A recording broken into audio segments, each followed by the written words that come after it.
qui est bon, c'est les résultats de notre politique économique. Un taux de chômage qui va être un des plus faibles, moi j'en tire une conclusion simple. C'est une tuerie.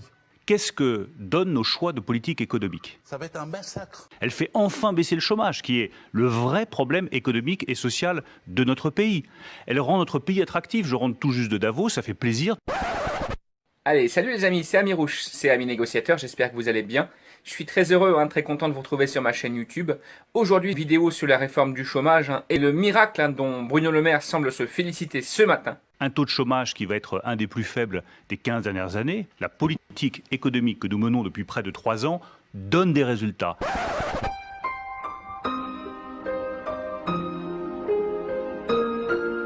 Et après avoir opéré un massacre du Pôle emploi et du Code du travail, le gouvernement semble se féliciter des résultats du massacre. Quand on mettra les cons sur orbite, t'as pas fini de tourner. Restez jusqu'à la fin, j'ai une explication importante à vous donner.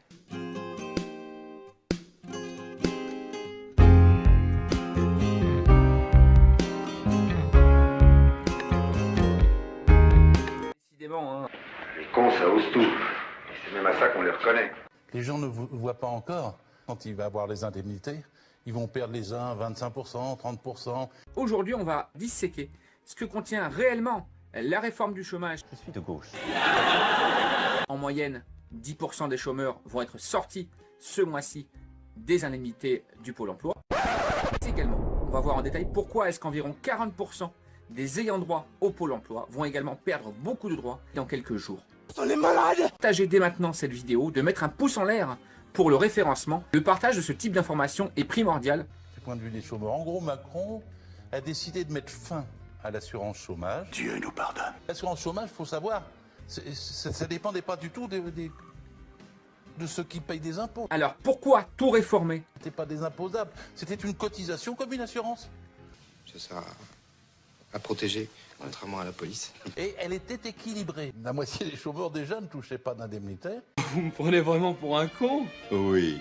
Connecté sur le site officiel de l'assurance chômage du Pôle emploi. Comme ça, on ne pourra pas dire que c'est des infos qui sont trafiquées ou quoi que ce soit. Sur ce site du service public, on nous explique effectivement concrètement comment les choses sont modifiées. L'assurance chômage a été massacrée, tout simplement. On a mis un coup de hache, et vraiment un coup de hache, dans le système de l'indemnité du Pôle emploi, de l'assurance chômage, de ZACEDIC, comme on disait avant. Pour les ordonnances Macron, la loi El Khomri, les modifications au niveau des impôts, des APL, de la CAF, la réforme du chômage qui a été actée, ça y est, elle est officielle depuis le 1er novembre, la réforme de la retraite et la suppression des régimes spéciaux. Le système social, dans 2 ans, n'aura plus rien à voir avec ce qu'il était en 2017. Je serai d'une détermination absolue. Et je ne céderai rien. Fainéant. Alors, concrètement, qu'est-ce que ça veut dire et en quoi ça consiste? Et ceux qui touchaient, ils auraient parfaitement pu continuer à la toucher, même en l'augmentant, parce qu'il y avait de l'argent dans les caisses. Quand tout le monde comprendra le machiavélisme de Macron pour détruire l'ensemble de la protection sociale, ce sera clair. Tout a été combiné pour que votre fric passe dans nos poches. On est là pour le fric. Jusqu'à présent, les gens ont encore des doutes. Oh, il n'osera pas, il y a toujours des médecins et tout ça. Mais il tue la sécurité sociale dans son ensemble. Headshot. Les retraites, les allocations familiales, les accidents du travail. Il veut supprimer ça, Macron. C'est une contre-révolution du point de vue de notre système social que les gens ont du mal à comprendre, ils n'y croient même pas. Il ne va pas nous faire ça, si, il va le faire. Qu'est-ce que donnent nos choix de politique économique? La période de cotisation va être allongée, tout simplement, et la durée minimale de travail va être allongée également.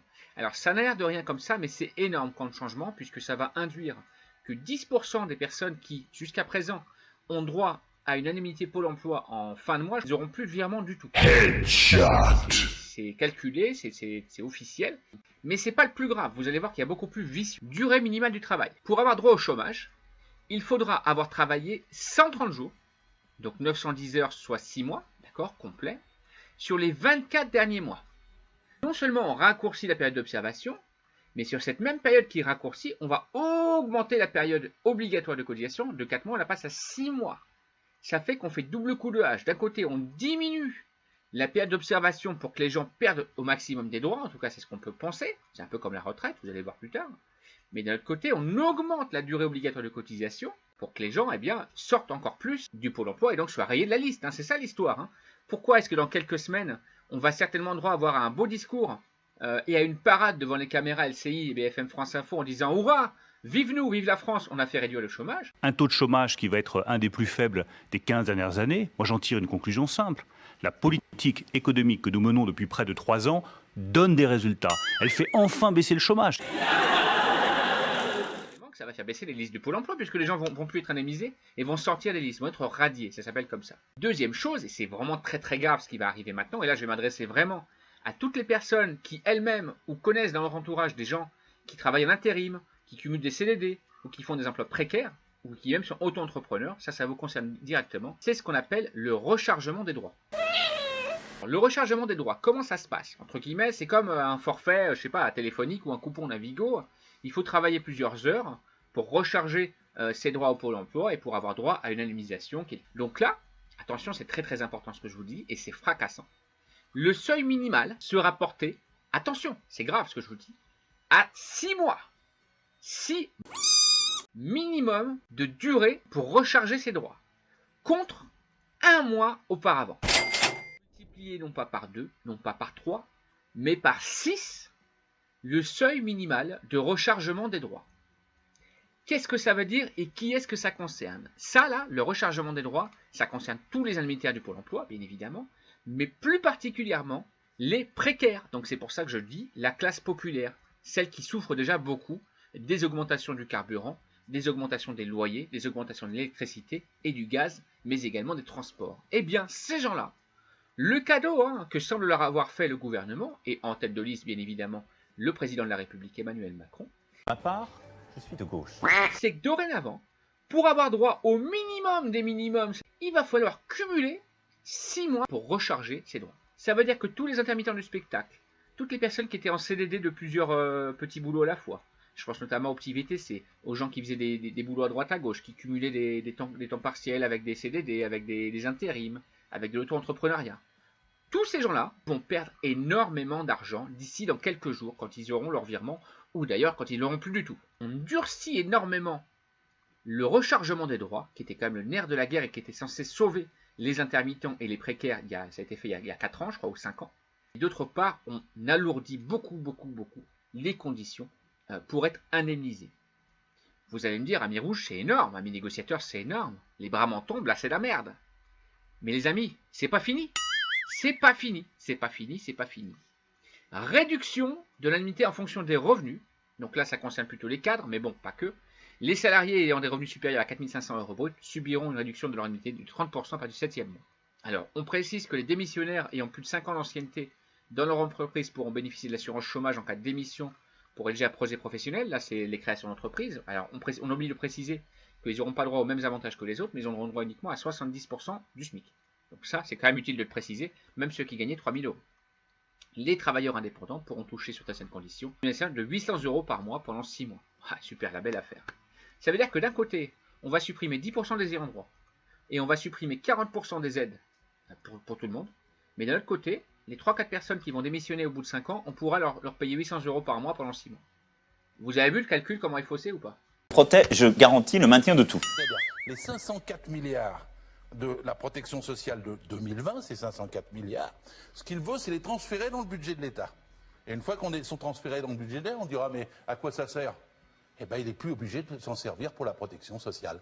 S'il veut décider qu'il crée 2 porte-avions nucléaires à la place de 100 hôpitaux, il le décidera. Je rajoute maintenant une chose qui est importante, et vous allez comprendre tout de suite pourquoi, et que finalement, on est vraiment choqué depuis 3 ans de voir toutes ces réformes qui s'accumulent, et pourquoi est-ce que tout s'accumule aussi vite et aussi fort? Alors d'une part, c'est en lien direct avec les recommandations du GOPE, ça personne ne l'ignore aujourd'hui. Je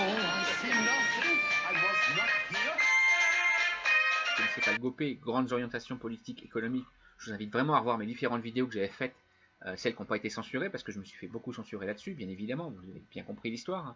Mais surtout, ça prépare de quoi? Ça prépare d'une crise financière et sociale qui arrive à grands pas. Toute crise des crédits à taux négatifs, c'est la crise des emprunts hypothécaires, c'est la crise des crédits pas chers, des crédits gratuits, et c'est surtout la crise du système social européen qui est en train de s'effondrer et qui est en train d'imploser en vol.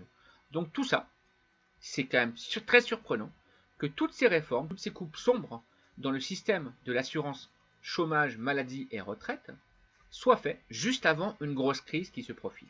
On peut fortement penser que ça n'a qu'un seul objectif, c'est d'éviter au maximum de payer les gens. D'éviter au maximum de payer les gens. Comment se mettre à l'abri d'une grosse crise? En coupant les aides sociales avant qu'on ait à s'en servir. Il ne faut jamais prendre les gens pour des cons, mais il ne faut pas oublier qu'ils le sont. Moi, les amis, je suis désolé de vous le dire, mais aujourd'hui, je vois que cette explication.